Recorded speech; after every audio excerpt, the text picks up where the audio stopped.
Hello and welcome to another episode of Tales from a Professional Nerd. My name is Bryan Steele and I will be your nerd today and any other day that you watch one of my silly little shows. Alright, so today's going to be a weird day, an interesting day, a Bryan day. A day that I have decided to uh, just kind of almost like an expanding on the week of Bryan. Not like I did a couple weeks ago, but this can have a specific topic involved. But before we get into that, let's do the week in Bryan. Let's see. I got to play. What did I get to play? Played video games like normal. Played more of the Monsters of Mayhem, which is the card game from WotC from a few years ago. That is the different kind of comical versions of D&D monsters. I would love for that game to get bigger and get more expansions and things.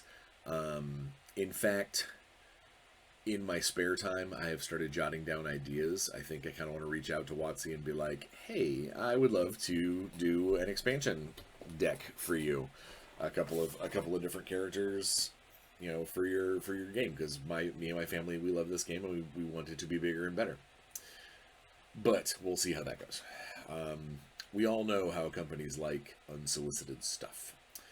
All right, let's see what else. I got to play in the Waking Realms homebrew D&D game from my where I play the Dancing Cat Monk.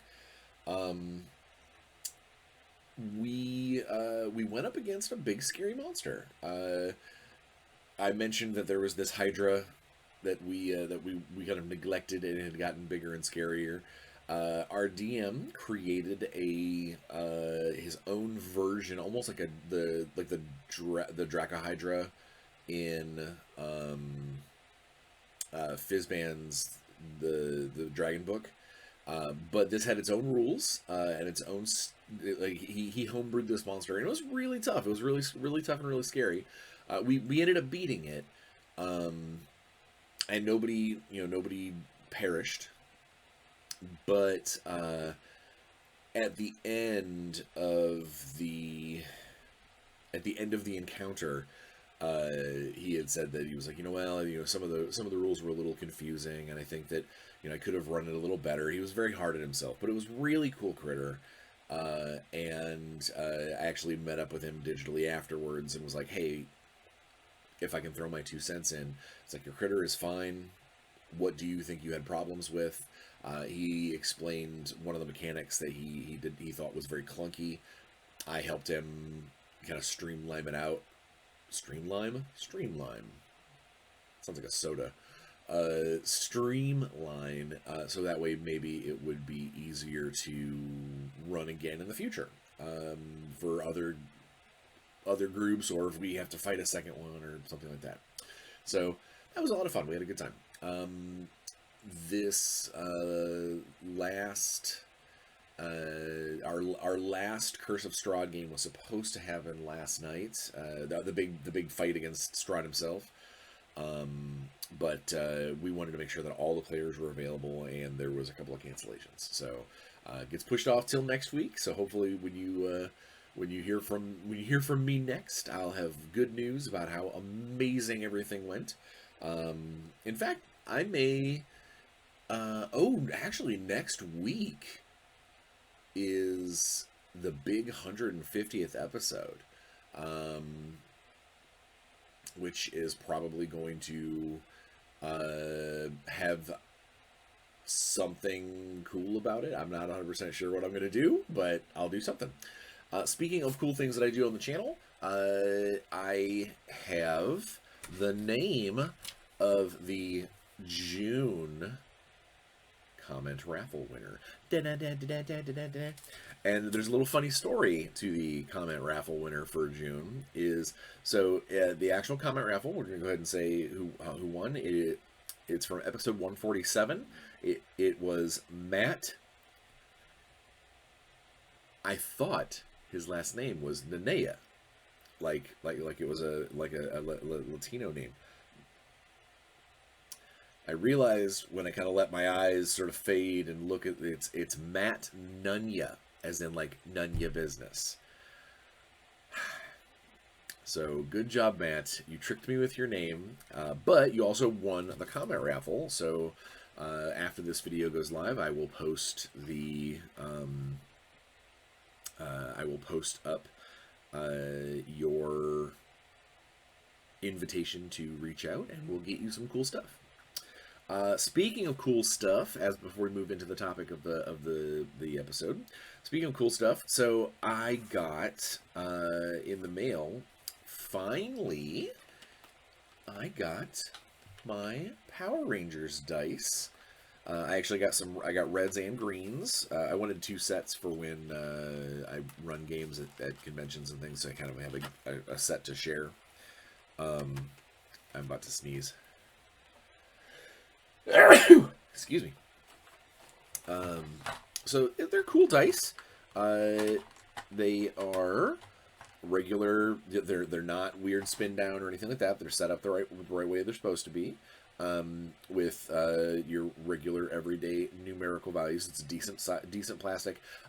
Not sharp cornered. They are rounded cornered, kind of like Chessex dice, or if you ever bought any dice from Kraken dice distributor or dice manufacturer, they have very rounded edges, so they will roll well. And then, of course, because it's a Power Rangers die, the critical, the 20, is well, and not even just that. It's the highest number on every die. The critical result.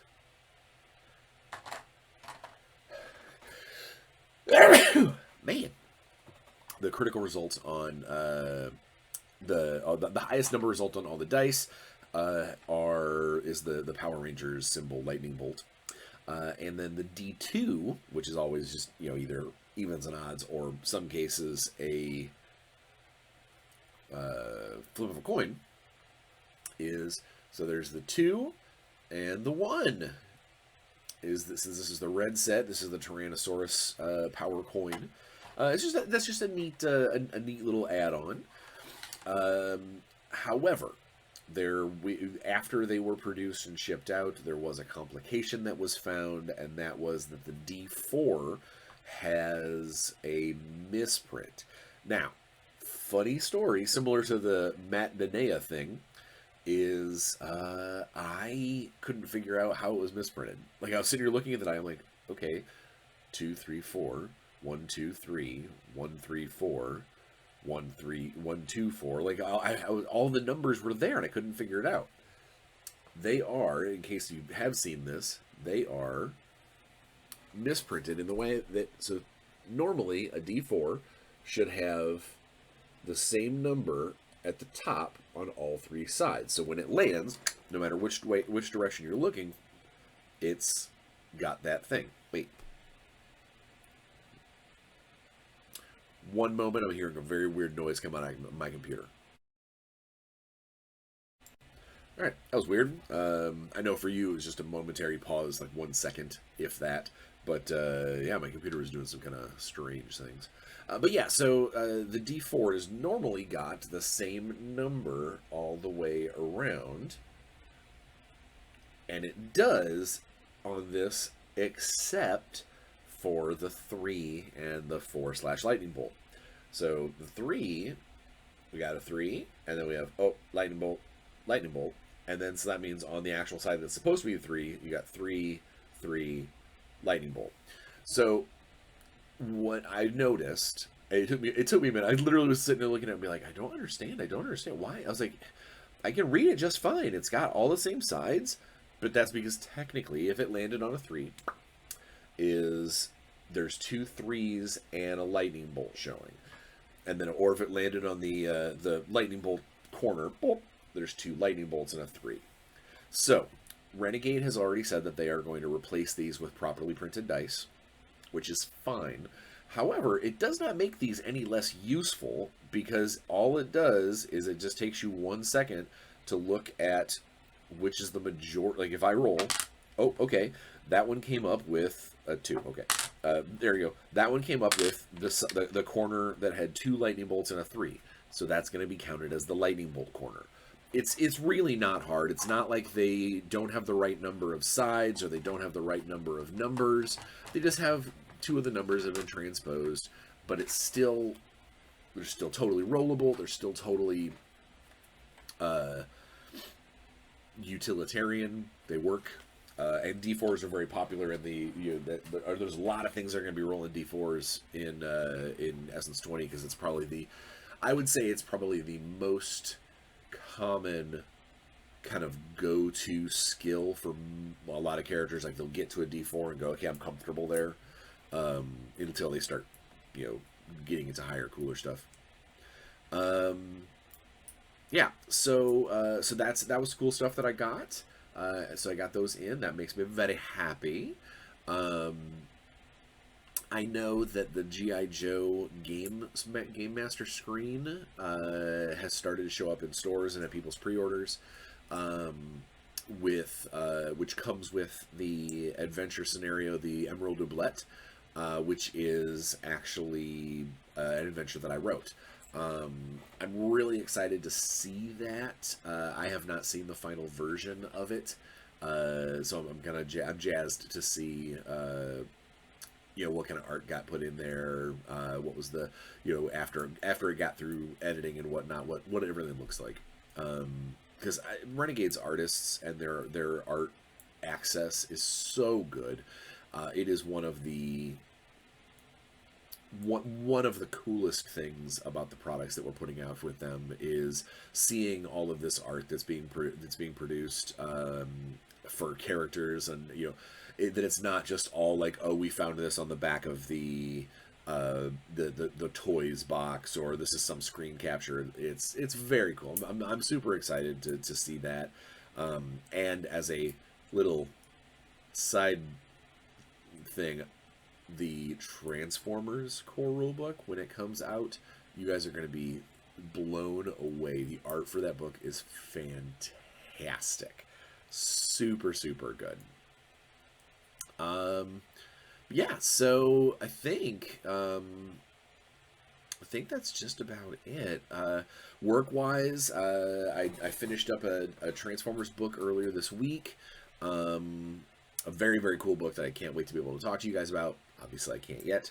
And I had this week has been nothing but trying to get my commission done, my painting commission done, and doing a lot of prep work for the next book. It's a Power Rangers book. I am working with Another Soul on this one. They are helping me out to. We are partnering up to make this happen. So that'll be fun. And I've had a couple of meetings about content, the things that we can and can't put into it, what we want to put into it. So I'm excited. That I think it'll be it's going to be a good time. Warzone stuff. Doing all right. Moving forward, trying to get rules set up for the playtesters to be able to start cranking out finished units for us. The more we get prepped and done, the more the Kickstarter relaunch, when that happens, will be more of a. We'll be able to. How can I put this? We'll be able to show people more openly cool stuff that's finished if we stay ahead of the game. So that's the big thing there, is that we are trying to just keep the design process forward. I do know that I've seen some very, very cool concept sketches for some of the additional models that we are looking into. Always cool to see that kind of stuff, to see someone's vision come together, mixing the old with the new and the rules, and very excited. I think that while the Kickstarter being postponed was kind of disappointing for a lot of people, knowing how positive and how much momentum Alex is putting behind getting us to that relaunch, Um, I I think that we are going to take that we're going to take that old concept and that old number and we're going to blow it out of the water. That's my opinion. And that's pretty much it. You know, not a lot else going on. Except for one thing, I am actually, after I record this video, I am going to go buy a new car. And it's not new. Obviously, it's used. I'm trading in my old car for. There's some complications with our current car that we're just kind of done getting it fixed. We're done paying money to fix this thing, and so we are. I have to run out to the BMV and get a replacement title because I think when we paid it off, I don't think the title ever actually made it to us. But that's not your guys' problem. That's a me problem. That's a me having to go to an extra place today kind of problem, which is fine because this week is not a real heavy work week because we're in the planning stages of the new book. So good time to make that happen. Yeah, so let's get to the meat of the topic. Again, I know this video is probably going to be a little shorter than some of my others, but a lot of that is going to have to do with me needing to get to the BMV to do that stuff and not have to wait in line all day. So, all right. This last weekend, myself and my wife drove a couple of hours to the north and picked up my mama, and we took her to see the new movie, the new Baz Luhrmann movie, Elvis. And I wanted to review that movie. I used to do movie reviews for a community called Adventures in Videoland. And I always enjoyed doing movie reviews when really something like spoke to me. And I'm trying my best to be more positive about things when it comes to, if I don't like something, not just immediately run to Facebook and being like, this is the worst thing ever. I'm trying to rain on fewer people's parades when it comes to the things that they might like. Because there's a lot of things that have popped up, you know, I shouldn't say a lot, there's a few things that have popped up recently that, you know, I am either lukewarm about or I don't understand. Like, I watch it and I go, why are people wowing about this? But I don't want to necessarily, like, tell them that they shouldn't. So, when this movie came out, this Elvis movie, I was like, I'm taking my mom to go see this. Little background. The Elvis movie, or the little background on the reason why I took my mom to the Elvis movie, is so my mom was a big Elvis fan. I mean, I guess she is still a big Elvis fan, but while he was alive, she was definitely one of those listening at the radio, you know, Bobby Sox, ooh, ah, you know, want to go see him in concert, that kind of thing. Well, August 16th, 1977, she went into labor.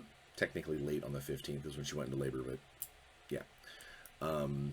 And while she was in labor, Elvis Presley died. And my father and grandfather held that fact from her. Did not tell her, basically asked the nurses not to say anything, let's just let her focus on having this baby. And then once I was born, oh yeah, that was me, I was being born. Once I was born, they waited a little while longer to make sure until they had a name picked out and everything was signed, and I was Brian Carl, later to become Brian Carl Patrick Steele, but I became Brian Carl Steele, and it was shortly after that they broke the bad news to my mom that Elvis had died. And the reason for this is because they were both very afraid if she was holding this brand new baby boy in her arms and found out that Elvis had passed away, that she would want to name me after him as a way to homage her loss, or memorialize her loss. That did not happen. So I became Bryan Carl Steele, and later on I became Bryan Carl Patrick Steele. That's what the CP stands for, if anyone was wondering. And growing up, I had always been immersed with Elvis music. My mom has always been a fan. It was always like, the Sunday afternoon cleaning, like Elvis, Johnny Cash, Queen, that was always being played on the house stereo. But I grew up I grew up loving Elvis, which is really weird because I am not a fan of country music at all. And I know that he's not country. I'm not trying to say that. But I generally, especially as I grew older, I steered away from older music and, got into heavy metal and rap. And, I got into a lot more music of the now, but I never, ever, ever gave up on the fact that I love singing along to an Elvis song.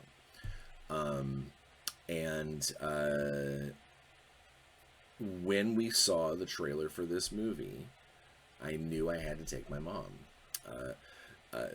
So before I get into the actual review of the movie, I do want to tell a funny story. I have always been a ham. I have always loved being in front of people and making people laugh, and it's always been my personality. And when I was very little, I was like maybe 6. I was really little.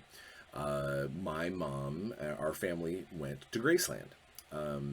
We went to Graceland, and I don't remember. I was too young to remember anything specific. But I do remember his grave. I remember Elvis's grave, and I remember a lot of people being very sad at Elvis's grave. And what do you do when people are sad? You try and cheer them up. So, little tiny Bryan, surrounded by, weeping Elvis fans, it had been less than 10 years since his death.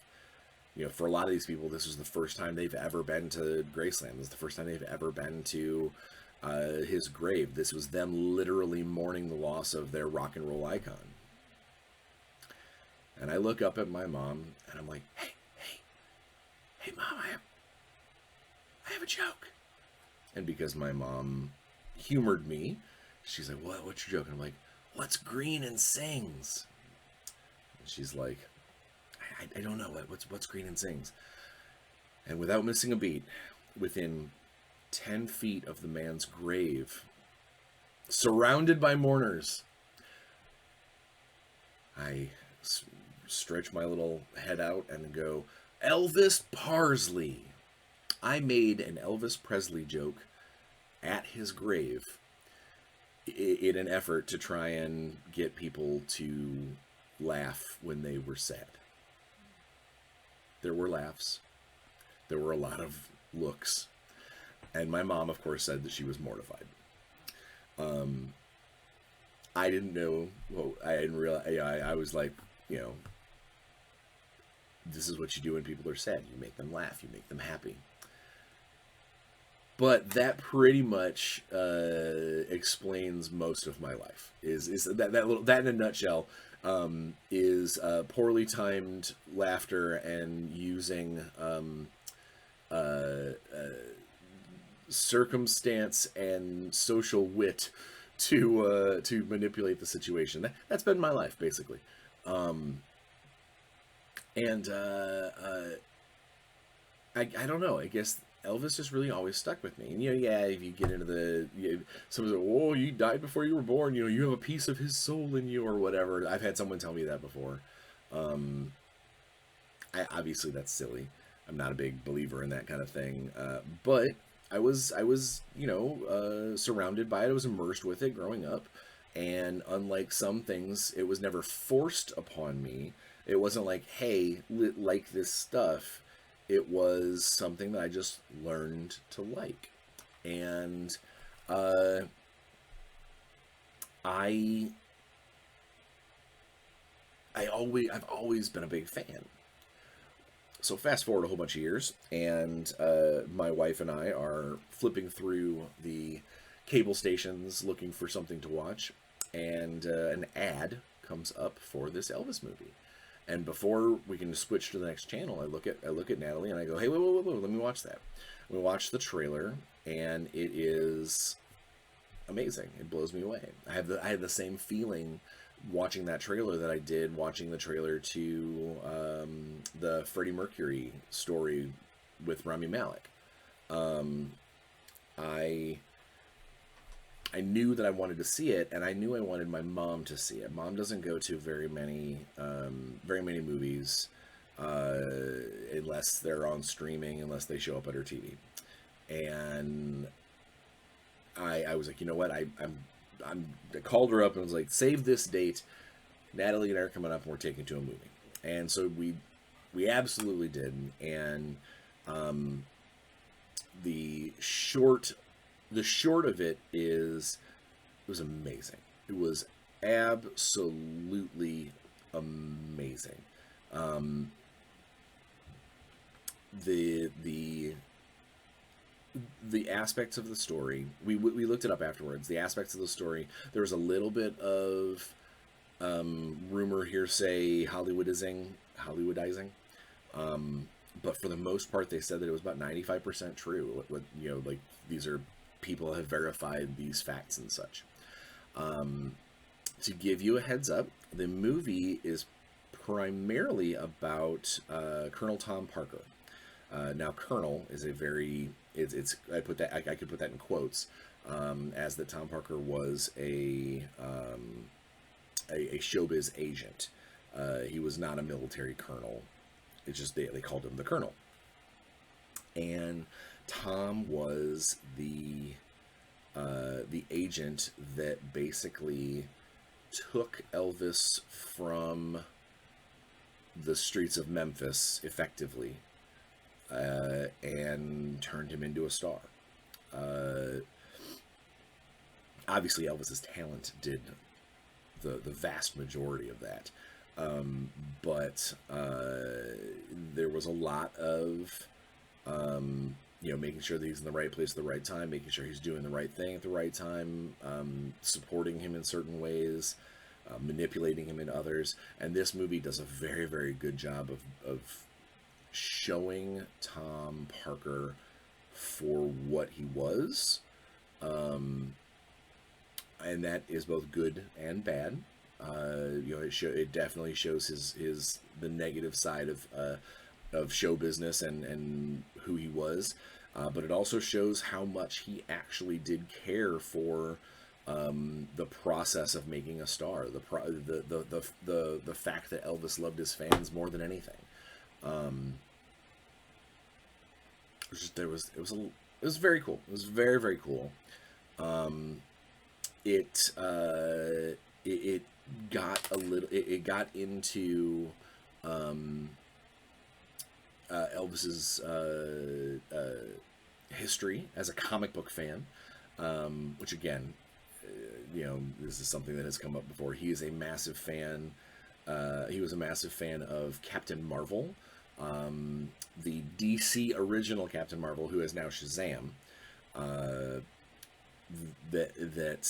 He loved it. He loved that character so much that a lot of, if you look at a lot of Elvis's like stage costumes, a lot of them were bright and shining, and had capes.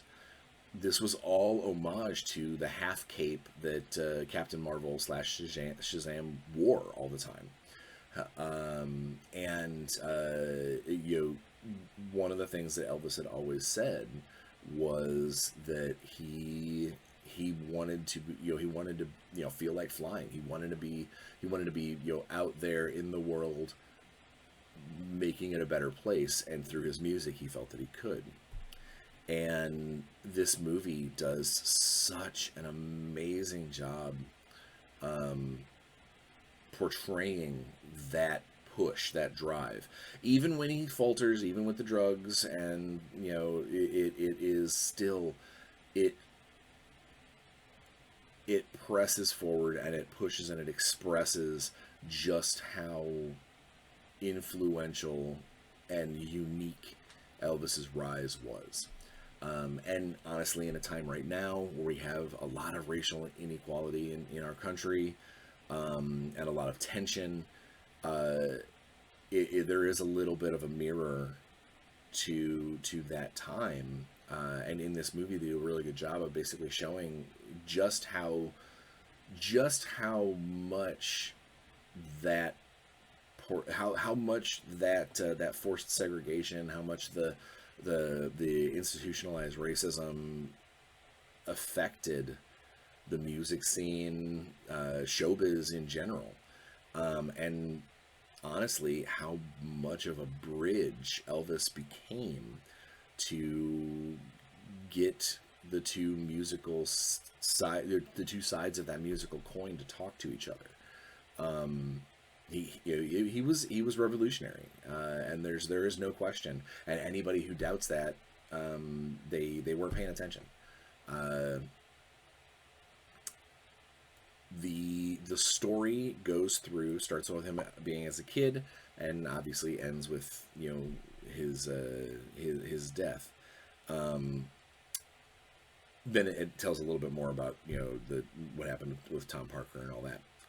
But overall, it is a story of how Elvis evolved as a musician, and where he made that, and as a person, where he made the decisions to buck the system, where he was just following orders, and some of the hardships that he had to go through. It is really, really a very, very good movie. There are a few things. I'll do pros and cons, as I generally do with any kind of movie review. Cons. We'll start with cons because I want to end on good notes. Cons is I really only have probably maybe three. The first and foremost one is the movie is very long. It is over 2.5 hours long, and seeing it in the theater, I ended up having to take a couple of bathroom breaks. I think when it comes out on like digital and Blu-ray and that kind of stuff, it will be better because you can pause it, you can watch it in sections. It was a long stretch to be sitting in a movie theater. Second con, so if you go into it expecting all of the music to be Elvis music, like a lot of musical biopics and stuff do,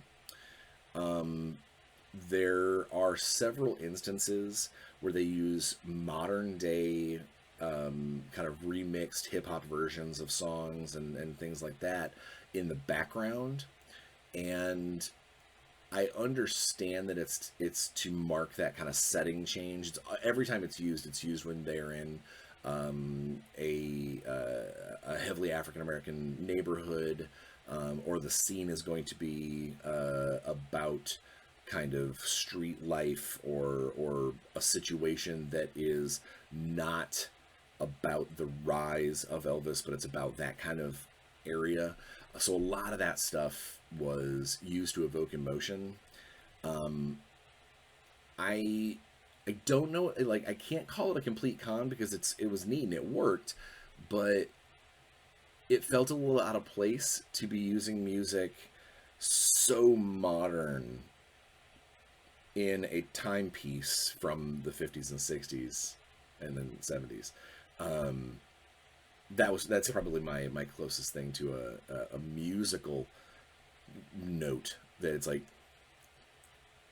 that stuff seemed a little weird and misplaced.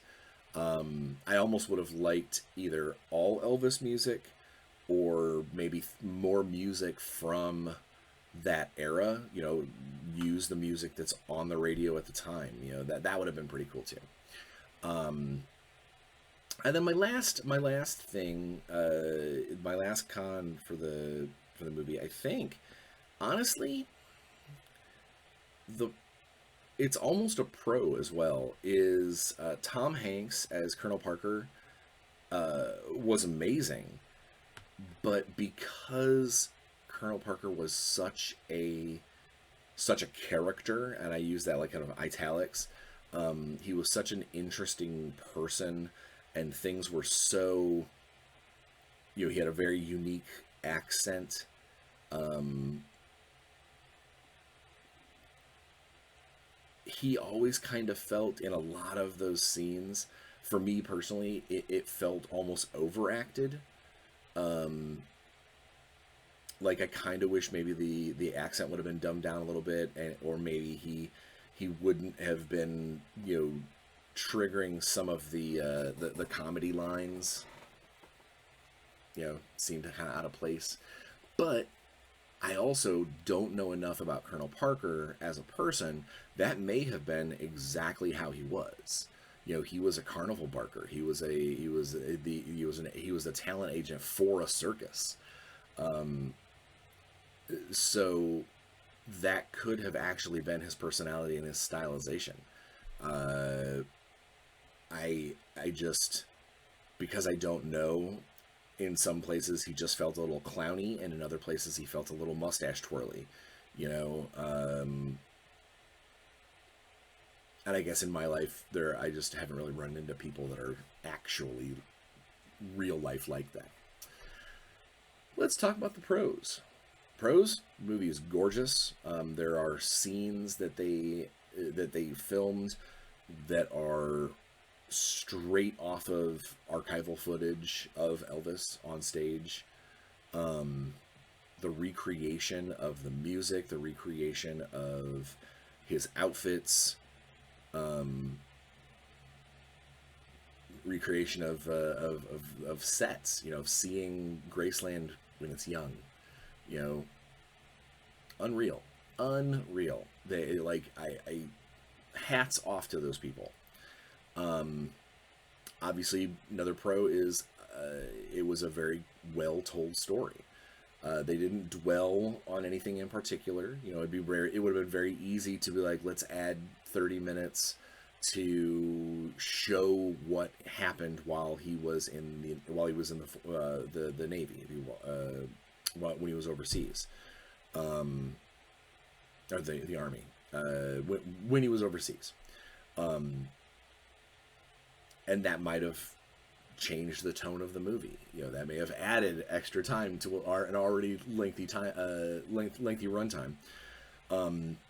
But the other thing is, they did such a great job of portraying this new musical creature. This fairy thing, not fairy like negative term, but like fae thing. This creature of musical essence that came on stage and untapped a part of himself and gave it to the audience, and the audience reacted in kind. So good. And the last of my pros is a blanket statement. If the cast, specifically if Austin Butler, does not win awards for his portrayal as Elvis Aaron Presley, I will be shocked. There are moments on screen that I kind of wondered. I was like, did they splice in more archival footage and we just didn't, you just didn't recognize, like you didn't realize he was just at the right angle or whatever. He did such a great job, such an amazing job.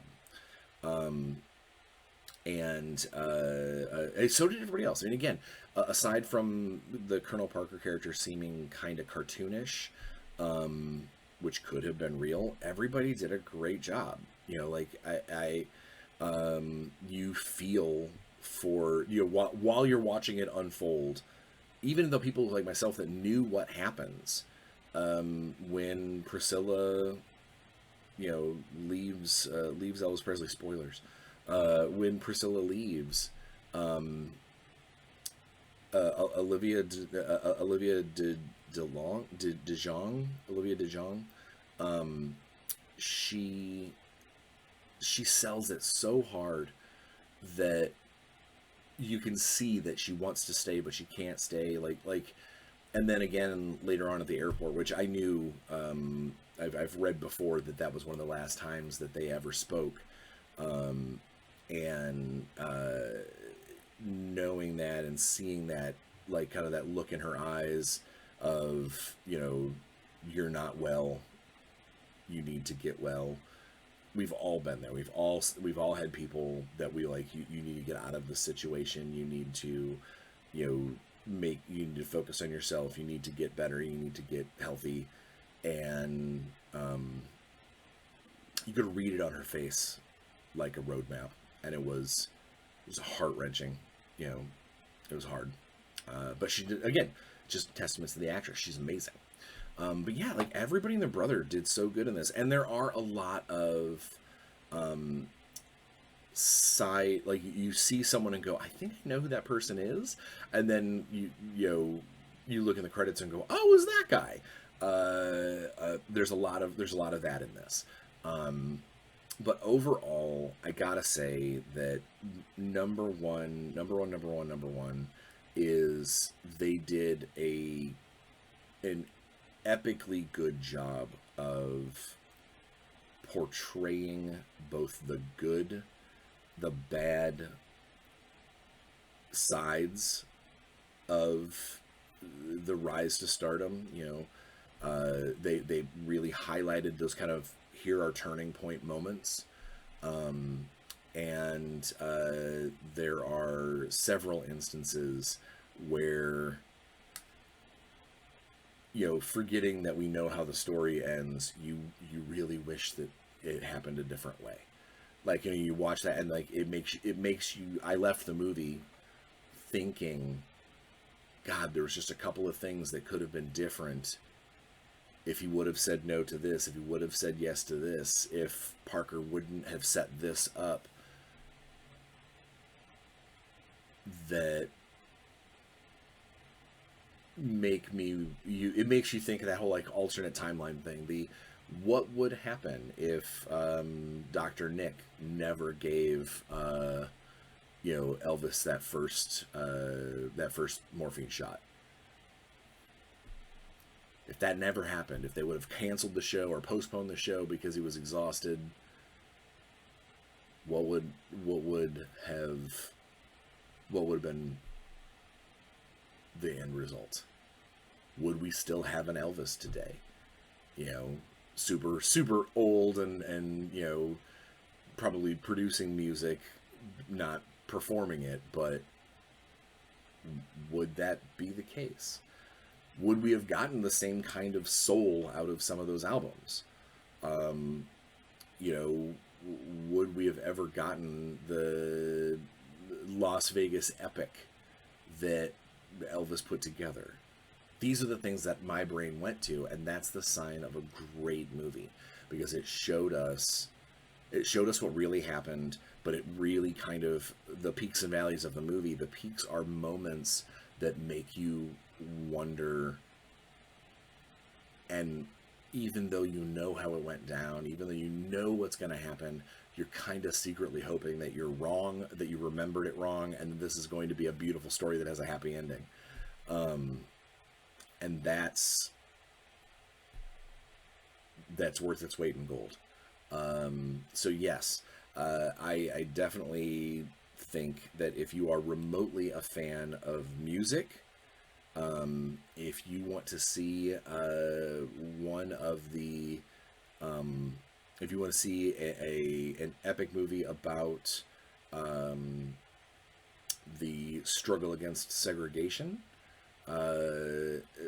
in the music industry, and if you really just gonna want to see some top notch acting, see this movie.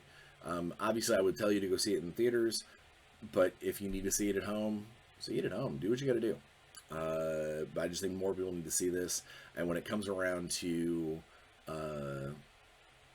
if awards time, if Austin Butler does not win awards for being Elvis Aaron Presley, I'll quit. I'll quit something. Quit.